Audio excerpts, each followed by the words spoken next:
Welcome students. இன்றைக்கி என்ன பார்க்க போகிறேன்னா காமர்ஸோட 21th லெசன் நான் எக்ஸ்பிளைன் பண்ண போகிறேன். இது உங்களுக்கு செகண்ட் மிட்டமில் இருக்குது.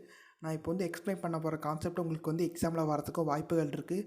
அதனால் இந்த கான்செப்டை கிளியராக பார்த்துக்கோங்க. நீங்கள் மீனிங் புரிஞ்சு படிங்க அப்படின்னு சொல்லிட்டு நான் நிறையா டிப்ஸ் வீடியோ அப்லோட் பண்ணியிருந்தேன். அதுக்கப்புறம் நிறைய பேர் கேட்டிருந்தாங்க, காமர்ஸ் நீங்கள் டுட்டோரியல் வீடியோ மாதிரி எடுங்க அப்படின்னு சொல்லியிருந்தாங்க. அதனால் செகண்ட் மிட்டமோட போர்ஷன்ஸ், அதாவது the sale of goods act 1930, இந்த லெசனை உங்களுக்கு ஒரு 2-3 டாபிக்ஸ் இப்போ எடுக்க போகிறேன். அதுக்கு அடுத்து இதோட கண்டினியூஸ் நான் வீடியோஸ் அப்லோட் பண்ணுறேன் உங்களுக்கு தேவை அப்படின்னா.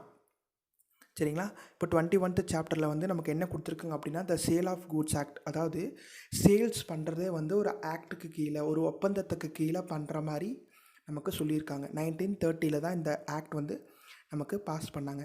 இதுக்கு முன்னாடி என்ன பண்ணாங்க அப்படின்னா the govern by chapter 7 of Indian contract act 1872. சரிங்களா? இந்தியன் கான்ட்ராக்ட் ஆக்டில் தான் இந்த சேல்ஸ்லாம் பண்ணிகிட்டு இருந்தாங்க. பட் இப்போ 1930 நமக்கு என்ன கொடுத்துட்டாங்க அப்படின்னா, சேல்ஸ் ஆக்டே நமக்கு தனியாக கொடுத்துட்டாங்க அப்படின்னு சொல்கிறாங்க. சரிங்க? The contract of sale of goods அப்படின்னா என்னென்னா நீங்கள் பண்ணுற சேல்ஸை நார்மலாக கான்ட்ராக்டில் பண்ணுறது தான். சரிங்களா? ஒரு கான்ட்ராக்ட் போட்டு பண்ணுறது தான். சரிங்களா?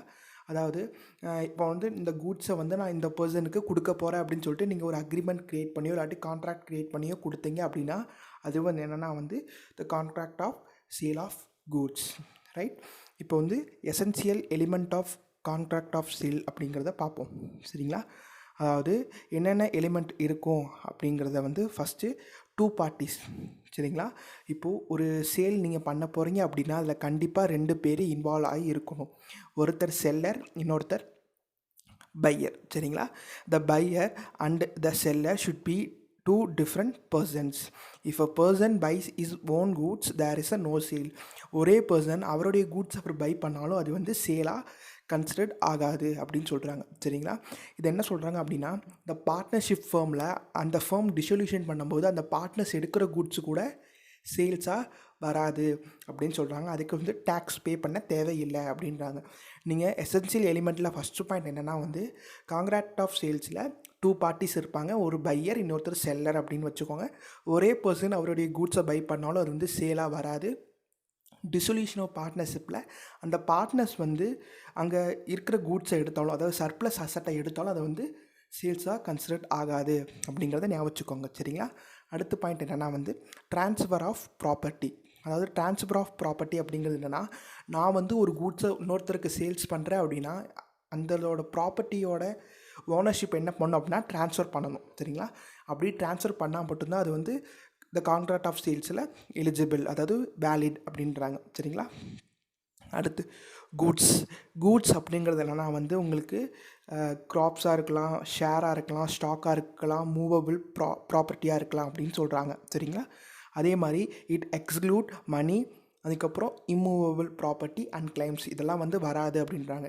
உங்களுக்கு கூட்ஸ்னால் தெரியும், நீங்களே பார்த்துருப்பீங்க. அதாவது டேஞ்சிபிள் அசட்ஸ்லாம் நீங்கள் எடுத்துக்கலாம். சரிங்களா? நெக்ஸ்ட்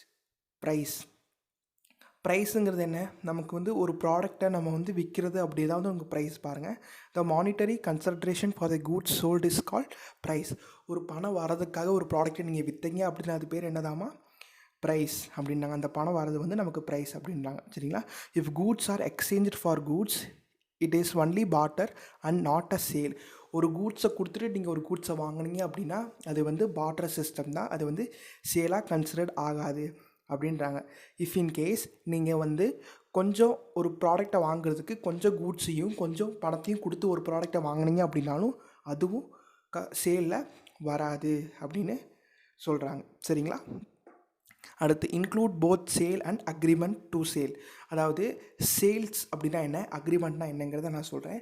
சேல் அப்படின்னா என்னென்னா என்னுடைய ப்ராடக்டோட ஓனர்ஷிப்பை நான் அப்படியே இமீடியட்டாக ட்ரான்ஸ்ஃபர் பண்ணிடுவேன். சரிங்களா? ஆனால் அக்ரிமெண்ட் அப்படிங்கிறது என்னென்னா ஃப்யூச்சரில் நான் என்ன பண்ணுவேன், என்னுடைய ப்ராடக்டோட ஓனர்ஷிப்பை நான் ட்ரான்ஸ்ஃபர் பண்ணுவேன். இதுதான் இந்த ரெண்டுத்துக்குள்ள டிஃப்ரெண்ட். சரிங்களா? இதுதான் எசென்சியல் எலிமெண்ட் ஆஃப் கான்ட்ராக்ட் ஆஃப் சேல். நெக்ஸ்ட்டு பார்த்திங்கன்னா difference between sale and agreement to sale. இது உங்களுக்கே தெரியும், இதனால் நான் ஷார்ட் அண்ட் ஸ்வீட்டாக சொல்லிடுறேன் பாருங்கள். ஓனர்ஷிப் ட்ரான்ஸ்ஃபரபிள், அதாவது ஓனர்ஷிப் ட்ரான்ஸ்ஃபரபிளில் பார்த்தீங்கன்னா சேல்ஸில் இமீடியட்டாக ட்ரான்ஸ்ஃபர் ஆயிரும். சரிங்களா? ஒரு ப்ராடக்ட்டை சேல்ஸ் பண்ணோன்னே அந்த ப்ராடக்ட் என் கையை விட்டு இன்னொரு பர்சனுக்கு போனோன்னே அந்த ப்ராடக்ட்டோட ஓனர் யாருன்னா இன்னொரு பர்சன் தான். சரிங்களா? ஆனால் அக்ரிமெண்ட் டு சேல் அப்படி இல்லை. அது வந்து ஃப்யூச்சரில் அது வந்து மாறலாம். அது வரையும் அதோட ஓனர்ஷிப் யாருன்னா செல்லர் தான் அந்த ஓனர்ஷிப். சரிங்களா? அடுத்து பார்த்திங்கன்னா ரிஸ்க் ஆஃப் லாஸ் அப்படிங்கிறது என்னென்னா வந்து இப்போ சேலில் நான் வந்து கணேஷ் அப்படிங்கிற ஒரு பர்சனுக்கு விற்றுருக்கேன் அப்படின்னா அது அந்த ப்ராடக்ட் வந்து ஏதாவது டெஸ்ட்ராய் ஆகிடுச்சு அப்படின்னா ஃபுல் அண்ட் ஃபுல் ரிஸ்க் யார் எடுக்கணும்னா கணேஷ் தான் எடுக்கணும். ஆனால் அக்ரிமெண்ட்டில் வந்து ஃபுல் அண்ட் ஃபுல் ரிஸ்க் யார் எடுக்கணும்னா த ஓனர் எடுக்கணும், யாராவது செல்லர் எடுக்கணும். நெக்ஸ்ட் என்னென்னா வந்து கான்சிக்யூஷன் ஆஃப் வயலேட்டிங் த கான்ட்ராக்ட். இப்போ என்னென்னா where the buyer failed to pay the price, the seller cannot seize the goods. The seller can only file the case against the buyer. அதாவது pier வந்து பணம் தராமல் இருந்தார் அப்படின்னா செல்லர் என்ன பண்ணலான்னா பணம் தரதுக்காக கோர்ட்டில் வந்து கேஸ் போடலாம். சரிங்களா? அதே மாதிரி தான் அக்ரிமெண்ட்டுக்கும். சரிங்களா? அடுத்து nature of contract. It is an executed கான்ட்ராக்ட்னா அந்த கான்ட்ராக்ட் வந்து அந்த இடத்துலையே முடிஞ்சிருச்சு. சரிங்களா? அக்ரிமெண்ட் அப்படிங்கிறது எக்ஸிக்யூட்டரி கான்ட்ராக்ட். அந்த கான்ட்ராக்ட் வந்து அந்த இடத்துல முடியல, பட் ஃப்யூச்சரில் கண்டிப்பாக முடியும். சரிங்களா? அடுத்து பார்த்திங்கன்னா டைப்ஸ் ஆஃப் கூட்ஸில் வந்து மொத்தம் 3 டைப்ஸ் சொல்கிறாங்க. அதில் ஃபஸ்ட்டு டைப் என்னன்னா வந்து existing goods, second type contingent goods, third type and future goods. Existing கூட்ஸில் ஒரு 3 டைப்ஸ். அதில் specific goods, ascertained goods and unascertained goods. இது எல்லாத்துக்கும் நான் மீனிங் மட்டும் சொல்கிறேன், நீங்கள் பார்த்துக்கோங்க. நீங்கள் வந்து இதுக்கப்புறம் உங்களுடைய டெஃபினிஷன்ஸ் படித்து பாருங்கள். புரியலாட்டி கமெண்ட் பண்ணுங்கள், எக்ஸ்பிளைன் பண்ணுறேன். சரிங்களா? இப்போது எக்ஸிஸ்டிங் கூட்ஸ் அப்படிங்கிறது என்னென்னு தெளிவாக சொல்கிறேன். ஏற்கனவே செல்லர் கையில் வச்சுருக்குது எக்ஸிஸ்டிங் கூட்ஸ். சரிங்களா? இப்போது நான் வந்து ஒரு ப்ராடக்டை சேல்ஸ் பண்ண போகிறேன். இப்போ நான் வந்து ஒரு ஸ்டோர் வச்சுக்கேன், ஒரு ஜுவல்லரி ஷாப் வச்சுருக்கேன். என்னுடைய ஷோரூமில் நான் வச்சுருக்க ஜுவல்ஸ் எல்லாமே எனக்கு எக்ஸிஸ்டிங் கூட்ஸ், ரைட்? அந்த எக்ஸிஸ்டிங் கூட்ஸில் 3 பார்ட்டாக பிரிக்கிறாங்க. Specific goods, ascertained goods, unascertained goods. Specific goods அப்படின்னா என்னென்னா வந்து இப்போது நீங்கள் வந்து ஒரு கடைக்கு ஒரு பென் வாங்க போகிறீங்க. சரிங்களா? இங்கு பென் வாங்க போகிறீங்க. டிஃப்ரெண்ட் மாடல்ஸ் இருக்குது. சரிங்களா? எல்லா மாடலுமே பார்த்துட்டு ஸ்பெசிஃபிக்காக நீங்கள் ஒரு மாடல் செலக்ட் பண்ணீங்க அப்படின்னா அது என்னது ஸ்பெசிஃபிக் கூட்ஸ். சரிங்களா? அசர்டைனடு கூட்ஸ் அப்படின்னா என்னென்னா வந்து நீங்கள் அக்ரிமெண்ட் போடும்போது, அதாவது கான்ட்ராக்ட் பண்ணும்போதே இந்த கூட்ஸ் தான் நான் வாங்க போகிறேன் அப்படின்னு அசர்டைன் பண்ணி வச்சுருந்தீங்க அப்படின்னா அது என்னென்னா அசர்டைனடு கூட்ஸ். சரிங்களா? அன்அசர்டைனடு கூட்ஸ் அப்படின்னா என்னென்னா வந்து நீங்கள் கான்ட்ராக்ட் போடும்போது என்ன பண்ணுறீங்க அப்படின்னா போட்டுட்டீங்க, அக்ரிமெண்ட் போட்டுட்டீங்க, பட் நிறையா ப்ராடக்ட்ஸ் இருக்குது. இப்போ கார் வாங்க போகிறீங்க. இப்போ இந்த எக்ஸாம்பிள் என்ன சொல்லியிருக்காங்கன்னா கார் வாங்க போகிறீங்க, அதுக்காக அக்ரிமெண்ட் போட்டுட்டீங்க. நிறைய கார்ஸ் இருக்குது ஷோரூம்ஸில், பட் நீங்கள் எந்த கார் வாங்க போகிறீங்கன்னு உங்களுக்கு தெரியாத பட்சத்தில் அது என்னென்னா அன்அசர்டைனடு கூட்ஸாக கன்சிடர் பண்ணுவாங்க. இது 3 சேர்ந்தது தான் வந்து எக்ஸிஸ்டிங் கூட்ஸ். சரிங்களா? ஃப்யூச்சர் கூட்ஸ் அப்படிங்கிறது என்னென்னா வந்து these are goods which a seller does not possess at the time of contract of sale, but which will be manufactured or produced or acquired by him after entering into the contract of sale agreement. இதுக்கு ஒரு example சொல்கிறேன். இப்போ agreement போட்டுட்டீங்க, but agreement போடும்போது அந்த goods வந்து seller கையில் இருக்காது. Seller என்ன சொல்கிறாருன்னா நான் ஃப்யூச்சரில் கண்டிப்பாக உங்களுக்கு மேனுஃபேக்சரிங் பண்ணித்தரேன் ஆர் ப்ரொடியூஸ் பண்ணித்தரேன்னு பிளான் பண்ணுறாரு. இப்போது பையர் வந்து என்ன சொல்கிறாருன்னா எனக்கு 1 மந்த்துக்கு அப்புறம், சரிங்களா, 1 மந்த்துக்கு அப்புறம் எனக்கு ரைஸ் வேணும். அவர் வந்து ஒரு மேரேஜ் ஆர்டர் எடுக்கிறதா வச்சுக்கலாம். பையர் எனக்கு 1 மந்த்துக்கு அப்புறம் எனக்கு ரைஸ் வேணும்னு சொல்லிட்டு பையருக்கு சொல்கிறாரு அப்படின்னா இப்போ அக்ரிமெண்ட் போடுவாங்க. பட் வந்து செல்லர்கிட்ட அந்த ரைஸ் இருக்காத பட்சத்தில் அக்ரிமெண்ட் போட்டுருவார், பட் 1 மந்த்து கழித்து ரைஸை கொடுத்துருவார். அதுதான் வந்து ஃப்யூச்சர் கூட்ஸ். சரிங்களா? அடுத்து கண்டிஞ்சன்ட் கூட்ஸ் அப்படிங்கிறது என்னென்னா வந்து நான் தெளிவாக சொல்கிறேன், எக்ஸாம்பிளாக உங்களுக்கு கிளியராக சொல்கிறேன்.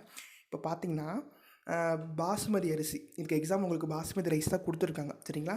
இப்போது நான் வந்து 10 பாஸ்மதி ரைஸ் வந்து வாங்கணும் அப்படின்னு நான் பிளான் பண்ணுறேன் பாகிஸ்தான்லேருந்து. சரிங்களா? அது எனக்கு கிடச்சிச்சின்னா நான் என்ன பண்ணுறேன், நான் சேல்ஸ் பண்ணுறேன் அப்படின்னு ஒரு அக்ரிமெண்ட் போட்டாங்க அப்படின்னா அது வந்து கண்டிஞ்சன்ட் கூட்ஸ். இப்போ ஃபார் எக்ஸாம்பிள் நான் சொல்கிறேன், இப்போது ஏங்கிற பர்சன் வந்து பிங்கிற பர்சனுக்கு ஒரு சேல் ஆர்டர் அக்ரிமெண்ட் போட்டுட்டார். இப்போது பிக்கிட்ட ஏ என்ன சொல்கிறாரு அப்படின்னா எனக்கு இந்த ப்ராடக்ட் கிடச்சிச்சின்னா நான் கண்டிப்பாக சேல்ஸ் பண்ணுறேன்னு சொன்னார்னா அது என்னென்னா வந்து கண்டிஞ்சன்ட் கூட்ஸ். அப்படி கிடைக்காத பட்சத்தில் வந்து அவர் சேல்ஸ் பண்ண முடியாது. அதுக்காக உங்களுக்கு அழகாக ஒரு சார்ட் போட்டு கொடுத்துருக்காங்க பாருங்கள். Order placed for basmati rice order place பண்ணிட்டாங்க. இப்போது கண்டிஞ்சன்ட் சிச்சுவேஷன் 1 சிச்சுவேஷன் 2ன்னு கொடுத்துருக்காங்க. இப்போது ரிசீவ்டு பாசுமதி ரைஸ் ரிசீவ் ஆச்சுன்னா அங்கே சேல் எக்ஸிக்யூட்டட் கம்ப்ளீட் ஆயிரும். சப்போஸ் ரிசீவ் ஆகலாட்டி அங்கே நோ சேல். சரிங்களா?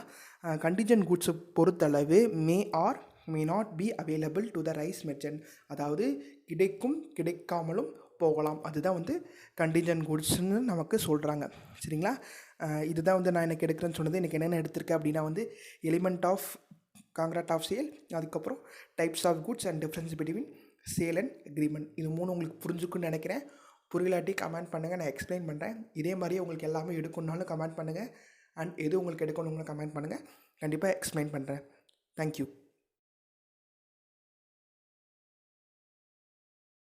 Subscribe now and press the bell icon. Never miss an update.